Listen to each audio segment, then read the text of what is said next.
Hi, my name is Antonia Hylton, and I'm the author of Madness, Race and Insanity in a Jim Crow Asylum.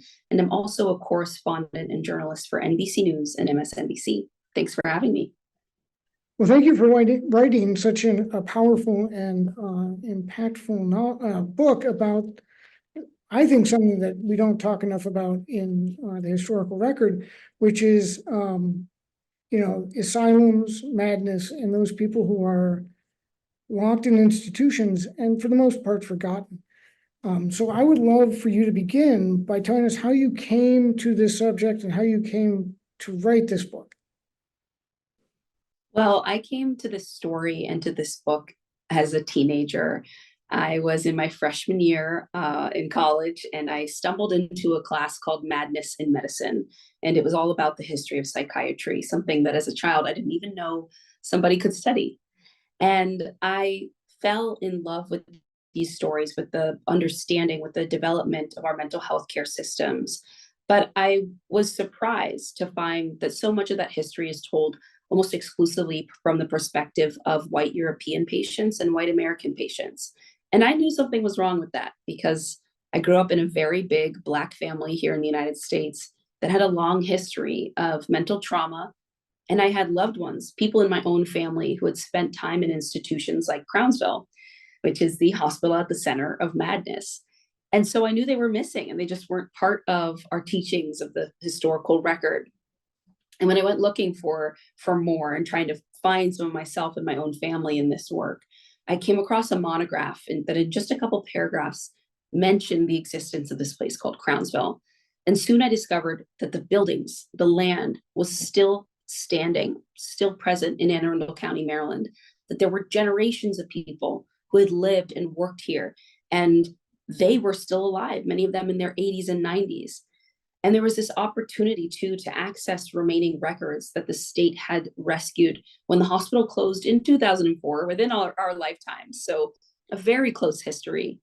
And so it to me, it felt like the work called me to it, both as a sort of personal project, a healing project, coming from the kind of family that I come from, but also an academic and a journalistic exercise and an opportunity to tell a story that I think so many Americans in this moment want to have, especially coming out of the pandemic. I think every American, every person in this country now has a touch point for the mental health crisis. They know a loved one who has struggled to find care or who has gone to get care somewhere and not received what they needed or deserved. And so I think we want to have this conversation, but so often we don't have the words, we don't know the language, we don't know our history, certainly. And so my hope was that madness and this very personal journey I've been on for the last 10, 11 years now, that it would give people a place to start that dialogue.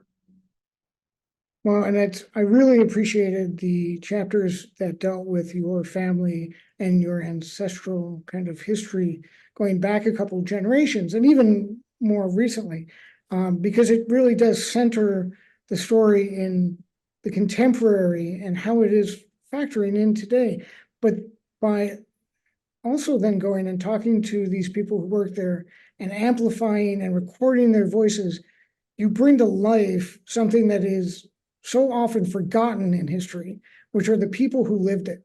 And I would love for you to begin by telling us, we'll get back to their stories and what they have to tell us, but what was Crownsville and how did it function in the asylum system of the United States as a hospital and as a criminal prison? Well, Crownsville was founded in 1911, and it is to me this very strange and unique story, but also such an American story because it begins like this. 12 Black men suffering with various mental illnesses are brought into the forest one day in March of 1911 by a white doctor and other state officials. And they arrive to what is supposed to be a place for their mental health care treatment, but there is no hospital. There are no rooms. There are no facilities. They are told that they have to begin the work of building those structures from the very ground all the way up. And they start to do that. And week after week, more men arrive and join them in what becomes a sort of plantation style work colony. And one of the things I explore in the early part of the book is the way in which this origin story, this genesis for Crownsville, it is odd because they are the only group of patients ever forced to build themselves an asylum before they can benefit from the treatment. But it is also very American in that when you look at what doctors and politicians were saying about Black people in the decades right after emancipation, in some ways, this is not a surprise. They are writing in medical journals and in letters all about their theories of the minds and bodies of Black people and how they believe that Black people in some ways really can't mentally handle being free. And so the cause of mental illness in many Black populations, in their view, was emancipation. It was the rigors and the difficulties of daily life. And so they decide they need to create a place to treat them, but they don't want to bring them into the existing white hospitals. So they begin to create places like Crownsville all across the country. And Crownsville goes a step further in making patients run this farm, run this work cooperative, even once the hospital is constructed. And these buildings still stand, by the way. They're more than a century old now, but they're still there.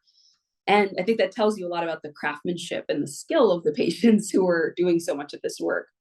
But they then run a highly modern and productive farm. They then run the laundry and the morgue and all parts of the hospital's operations to offset the costs of their own care.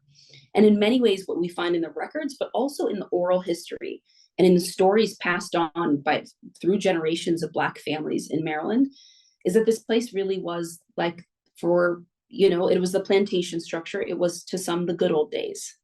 And it's an interesting way to see just from those early years, the way in which the medical field viewed Black patients and really viewed their health as being very closely tied to their capacity to labor, to produce, to have value to the state of Maryland.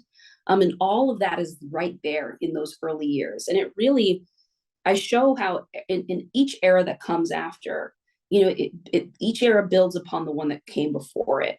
And you really see that. So in those early years, you have the plantation structure. By the mid 20th century, some of that work and abuse starts to fall away. But the hospital has never received the same level of funding that the other hospitals around the state have. So it's constantly struggling to be accredited, to meet expectations. Black employees start arriving and they're horrified to see the way that white employees, many of whom had bigoted views of the patients they were supposed to serve, how they'd been treating them. So it takes a really long time to make a lot of these adjustments and to start meeting therapeutic goals at the institution. And so even by the time that you're in 2004, and so much has changed in the mental health care field and changed at Crownsville, that founding, the decisions that the state made about Crownsville and what it deserved, how much money they would spend, how they would treat its patients, it really haunts the hospital for the entirety of its life. Well, and I know you don't make this point explicit in the book, but what you just were talking about is kind of that systemic racist building blocks that come out of slavery that continue to mold and shape the Black experience in America. And not only does the Black experience have to build itself, but it also has to fund and sustain itself. And in many ways, this is the story of how that systemic racism perpetuates itself even today. But my next question is interested in the segregationist influence on this institution, because I think we kind of forget just how segregated even the North was in this period of between the wars, basically. Absolutely. I think often people think about Jim Crow and they think water fountains, parks, schools, some of these very obvious spaces. We've seen a lot of the photographs from that period in time, or we hear the stories from our grandparents. But Jim Crow seeped into everything. And it affected the institutions that we built in the medical field, and it affected the treatment that they believed people deserved. And so one of the things that you see in the writings and in the beliefs of white doctors at the time is that putting Black people to work, putting them through intense agricultural, physical labor is actually what's natural and best for them. That is healing. That is the state doing its part on behalf of Black patients. And So when you see that their peer white institutions are not using labor to the same extent, or not expecting those patients to produce as much for them, it's because they view their health and what's right and best for those populations in a completely different way. And so really Jim Crow was, this physical apartheid, but also a medical apartheid, a psychological apartheid, a psychological separation. Um, and so Black people are inhabiting these spaces and are affected by these spaces, but also by the attitudes that are walking into these spaces every single day. And one of the things I look at in the book is how Crownsville starts to take up space in the imaginations of both the Black and white community. And to the white community, it becomes this very fearful place. There's a lot of focus on young Black males and their potential violence or sort of sexuality and what might happen if Black males exit Crownsville and come into the broader community. But in the Black community, Crownsville has a sort of boogeyman, almost mythic sort of reputation. And there's all this talk of night doctors and these scary figures who parents and grandparents start to warn their children will come and scoop you off the streets at night and bring you to Crownsville. And it almost sounds like a Black community's folklore. But what I found through my research, through records and oral history, was that the folklore and the sort of line between fact and fiction gets really blurry, because some of those rumors were very much true. There were patients. I tell the story at one point of a male patient who ends up at Crownsville for years and years. And a Black female nurse discovers him in the early 50s. And she gets to know him and finds out that her white supervisor picked him up in Baltimore because he overheard the patient using a British accent and didn't believe that the accent was real. Well, this Black woman arrives and gets to know him and take care of him and see him as human, and finds out that he was born in London and had moved to the United States and was a jockey and had fallen on hard times. And so he had been literally scooped up off the streets with no real medical necessity, no actual mental health care diagnosis, and is lost to the hospital, lost to Crownsville. And these stories are really important because they show us the way in which an institution like an asylum, operating in the larger context of Jim Crow, becomes a place that's not just for actual medical care and treatment, but it really is almost a receptacle, a social tool to gather any kind of Black person seen as weird, strange, different, speaking funny, no longer welcome, and no longer able to get with the status quo.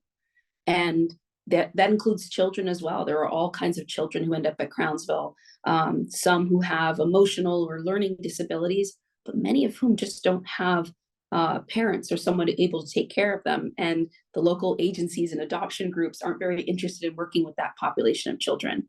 And so they end up living in an adult-focused asylum. And it's both a story of the horror that comes with Jim Crow and that entire period in our country, but also a lot of the heroism and the bravery and the kindness of Black people who entered these spaces at their own risk and then fought day in and day out to save patient lives, to call their families, get them reconnected to care, to get them out of the hospital. And so the pain and the beauty and all of that was probably the most fascinating part of the reporting for me. And it was so important to gather oral history, because you really, if you only look at the perspectives in that period from providers and doctors who view their patients as less than human, you're not going to get an accurate story. You're not going to get the full story of their care. And so you really have to listen to what the Black community is saying, both in terms of fact, memory, and fiction, because they tell you a much broader picture of what did this institution actually mean and how did it operate in the state of Maryland. Well, and some of those stories that you did in your oral history are incredible and, incredibly touching as well as harrowing. But I wanted you to talk a little bit too about what happened to the official records of Crownsville. So if someone were to ask, like, who was there and why, it would be very hard, or you found it was very hard to find that out without talking to people who were still living that were there, right? That's right. And boy, it was not easy to get my hands on those records.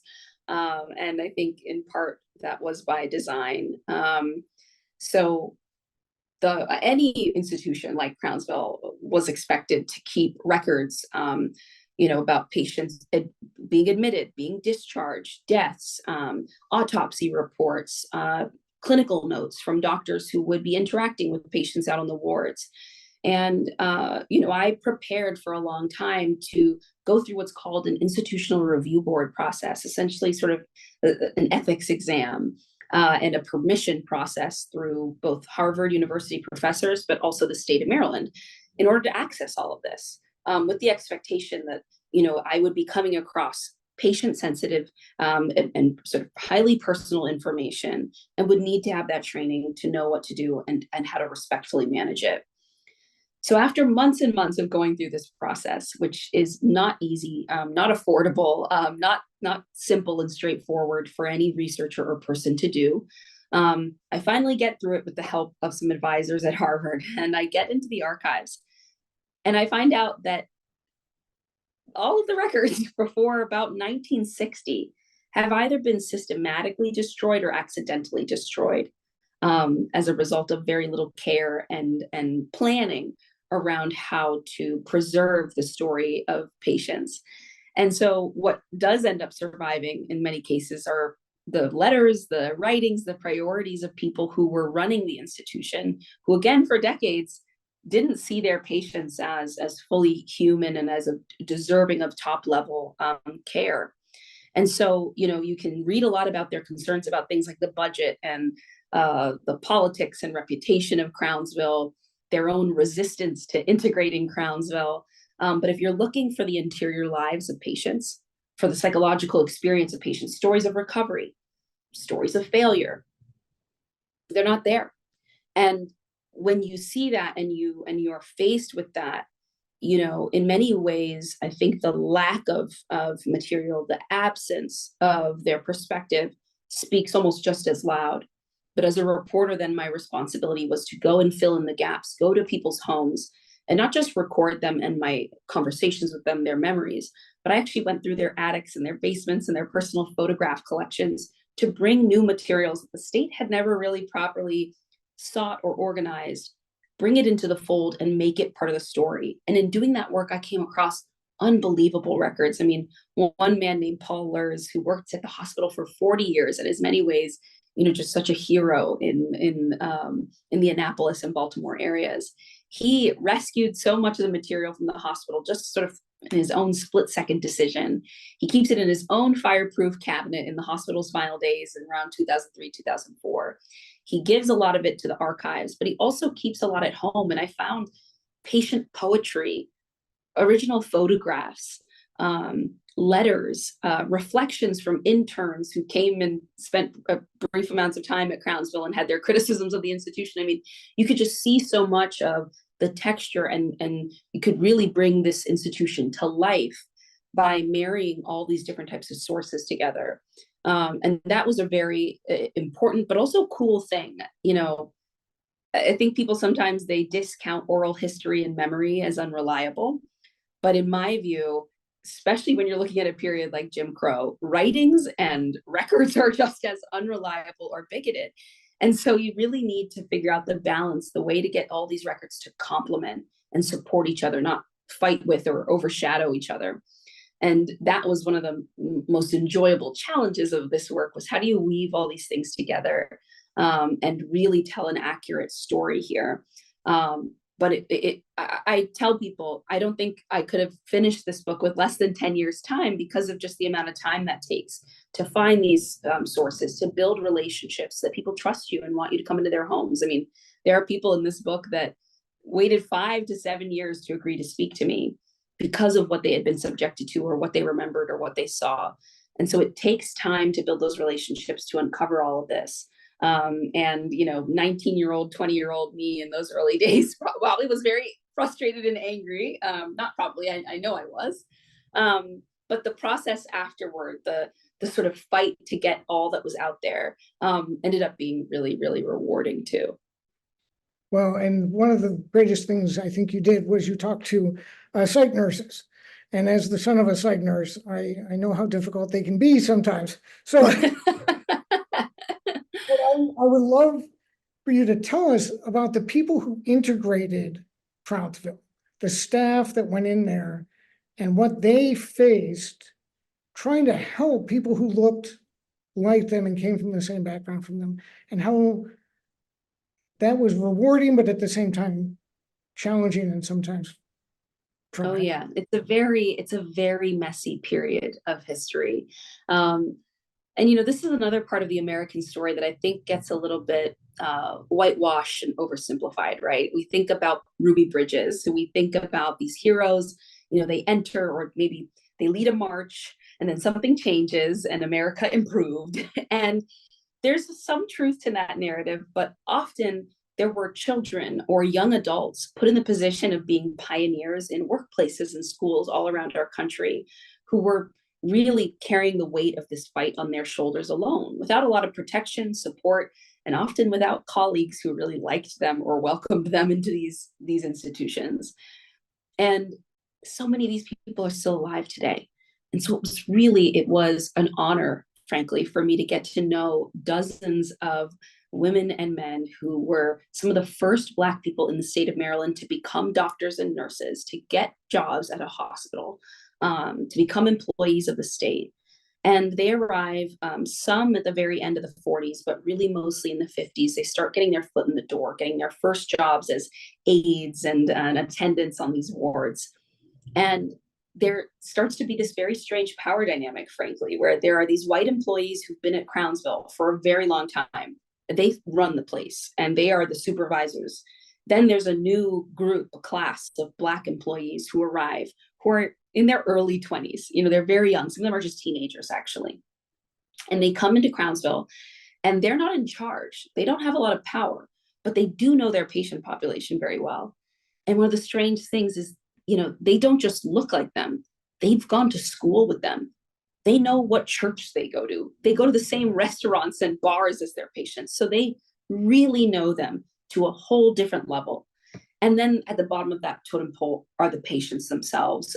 And there's all this friction and complication between these three groups. And in particular for Black employees who are new and so young at that time, it's a very messy moment because they're trying to do what's right by their patients. They're horrified. They see extreme filth and overcrowding and physical abuse all around them. And they're angry at their white supervisors for all of this. But they're also very desperate to keep their jobs, to keep their careers, to feed their families.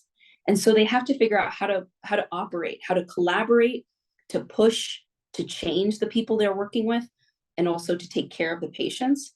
But what ends up happening to them is that for every person they rescue, they save, there's often a moment, when I would interview some of these women, they would still break down in tears about some of the stuff that they saw, about patients who they couldn't save, and outcomes they wish they could have prevented. And so, I think that's part of why it took some of them so long to agree to talk, to be ready to put their stories into the record, because they were still wrestling, even at 80 and 90 years old, with, I think, questions that many people can relate to. This feeling, that you go to work and you wonder if there's a lot of, bureaucracy and mess around me, am I still a good person if I work here? If I'm only doing a little bit of incremental good, am I a good person, actually? But if I leave, if I quit this job, who's going to take my place? What could happen to these people? And so you're put in these very impossible positions, and you have to make different, very morally gray choices every single day. But what I've found is that so many of these longtime employees and Black women and men who arrive there, they really just described this idea that they had to dedicate themselves to doing what they could for each individual every day when they showed up. And I think, that's something that the state of Maryland is really starting to recognize and celebrate. But it's taken a very, very long time for those men and women to get their flowers. And I hope that this book, in telling their stories and the difficulty of what they encountered at work, but also the joy and the friendships they made and the cliques they developed and the parties they threw, that that shows you sort of the richness of this history, and also just brings to life this period in American history that I think now gets kind of truncated and whitewashed and wrung out. And it really was an incredibly tumultuous period for this country. And you really see that through their lived experiences. Well, and one of the things that I'll recommend the book for forever is your ability to situate that Black community within the white community and tell that story of self-care so profoundly, because that really did come through, where the community had to care for itself in spite of the segregation that they felt in the institution, and then going home, leaving the institution. So that you did a great job of that. It's Thank you. I would love for you to kind of wrap us up with kind of a short overview of what happened to Crownsville, because it's very much a story of what happened to these kinds of institutions in American society, right? Yeah. Well, Crownsville closes in 2004, and in some ways, it actually lasts longer than a lot of other institutions like it. But it's a struggle for them to even get to that finish line. In the 60s, there are a bunch of really fascinating things that start to happen in American culture that forever change mental health care, our prison system, and even the fabric of our culture. One of those things is that new drugs have arrived from Europe that start to treat psychosis and depression and anxiety in new ways. And there's a movement for sympathy. Let's bring the patients home. Let's get them out of these institutions. Let's close these places that have been snake pits for so long down and get people back home. And they're in popular culture, they're in film in new ways. And so that sympathy starts to transform and to shrink institutions. At the very same time, though, the civil rights movement and the Black Power movement are reaching new heights.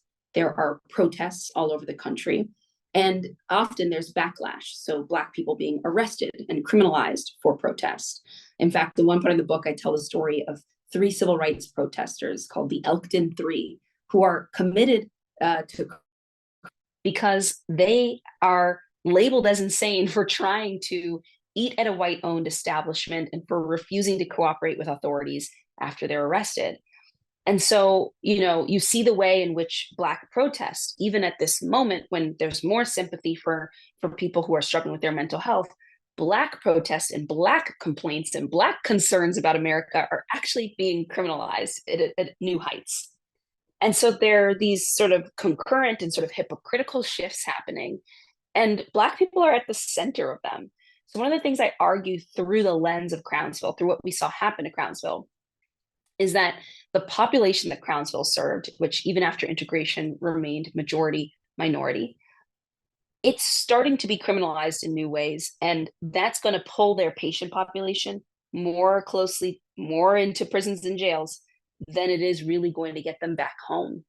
And so at the end of the book, I spend time with elders in the community who still to this day drive around Annapolis and Baltimore and different neighboring areas, and they see their former patients either living on the street, living in semi-abusive group homes, or having been pulled into one of the local prisons in Maryland because often because of, they've been pushed to the brink through crimes of poverty, through a lack of help and continued care, lack of access to medication after they've left these institutions.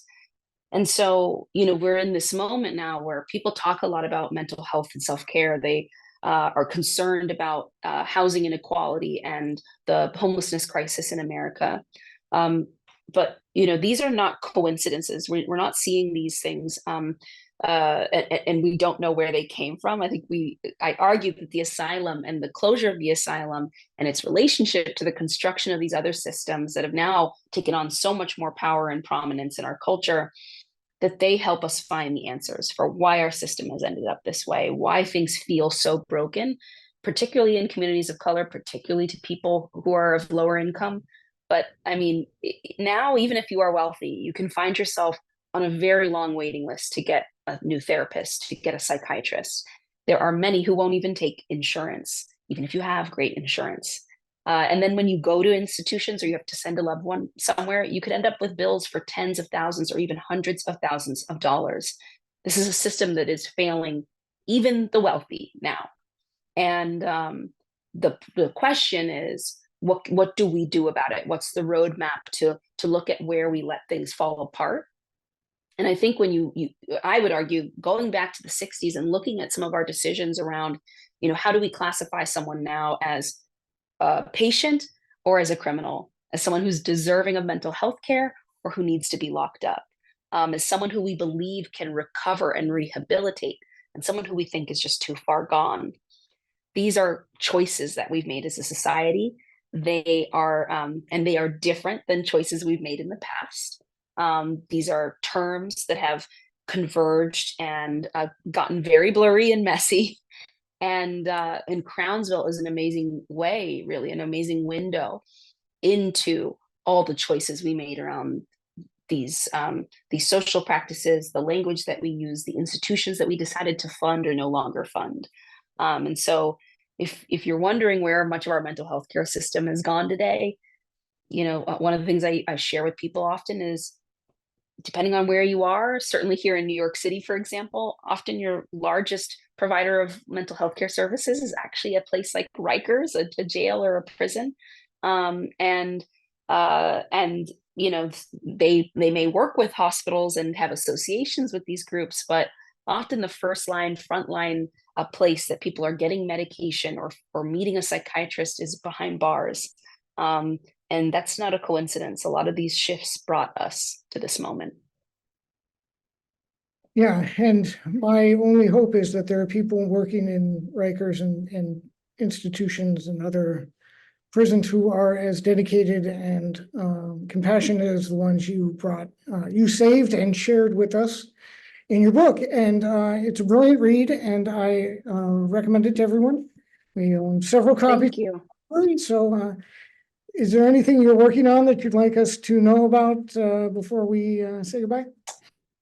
Well, I've received some questions lately from readers about how they can be involved or support Crownsville, how what they can do in their day-to-day lives. And so there's a few messages I'll share.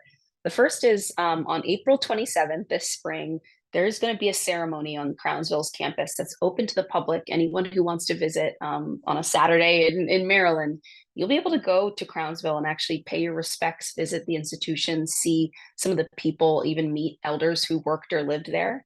And I've gone several times, and I'll be there this year answering readers' questions and talking to people in the county who are now going through the process of turning the property into a memorial site and museum.